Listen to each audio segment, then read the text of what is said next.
என் sister வந்து சென்னைக்கு இன்டர்ன்ஷிப்காக போயிருந்தா அப்படின்னு சொல்லிட்டு ஒரு வீடியோவில் சொல்லியிருந்தா இல்லையா? அதை வந்து டீப் வீடியோவா பார்க்கலாம் வாங்க.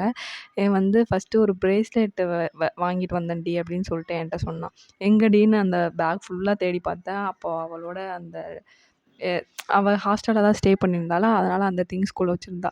அப்புறம் அழகா தான் இருந்துச்சு. அதை வந்து நான் எடுத்து கையில் போட்டுக்கிட்டேன். காஞ்ச மாடு புல்லுல மேய்ஞ்ச மாதிரி. அப்புறம் கூலிங் கிளாஸ் ஒன்று வாங்கிட்டு வந்திருந்தா. அதுவும் நல்லா இருந்தது. அதுக்கப்புறம் ஏன் இந்த ஸ்பூனு இந்த இதெல்லாம் வாங்கிட்டு வந்தானே தெரியல. எங்கள் வீட்லேயே ஸ்பூன்லாம் நிறைய இருக்கும். வீட்டில் ஆல்ரெடி அதெல்லாம் தூக்கி மேலே ஏற கட்டி போட்டுருப்போம். இதில் வந்து ஸ்பூன் வாங்கிட்டு வந்திருக்கா.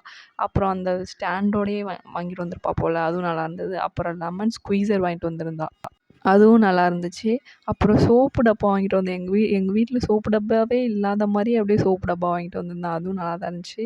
அப்புறம் கப்பு 2 வாங்கிட்டு வந்திருந்தா. ஆல்ரெடி கப்பும் எங்கள் வீட்ல இருந்துச்சு. இதெல்லாம் ஏன் வாங்கிட்டு வந்தான்னே இன்னமும் எங்களுக்கு தெரியல. அதுவும் அழகா இருந்தது. இதுதாங்க ஹைலைட்டே. எப்படி தான் இவ்ளோ ட்ராவல்லையும் இது உடையாம வீட்டுக்கு எடுத்துட்டு வந்தான்னே தெரியல. எல்லாமே அந்த கிளாஸ் சம்மந்தமான பொருள் தான் எடுத்துட்டு வந்தா மேக்ஸிமம். இந்த கப்பும் இதுவுமே எப்படி தான் எடுத்துட்டு வந்தான்னே தெரில. அப்புறம் டொமேட்டோ கெட்சப்போட அந்த சார்சர் இருக்குல்ல, அதுவும் வாங்கிட்டு வந்திருந்தா. அது எதுக்குடின்னு கேட்டதுக்கு, "எண்ணெய் ஊத்தி வச்சுக்கலாம்டி" அப்படின்னு சொல்லிட்டு சொன்னா. சரி அப்படின்னு விட்டோம். அப்புறம் தோசை தெளிப்பு அங்கேருந்து வாங்கிட்டு வந்திருக்காங்கங்க. இங்கேலாம் கிடைக்காத மாரி. எல்லா திங்ஸும் பாருங்க எப்படி இருக்கு எல்லாத்தையும். இத வேற அடுக்கி வச்சு காமிக்கலாம் அப்படின்னு சொல்லிட்டு சொன்னா. அப்புறம் இத வேற ஒரு வீடியோவா எடுத்திருந்தோம். செம்ம காமெடி.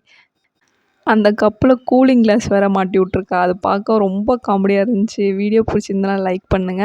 அப்புறம் வந்துட்டு தூத்துக்குடி ஸ்பெஷல்னு சொல்லிட்டு உனக்கு ஒரு சர்ப்ரைஸ் அப்படின்னு சொல்லிட்டு சொன்னா. அப்புறம் மேக்ரோன்ஸ் நான் சாப்பிட்டதே இல்ல.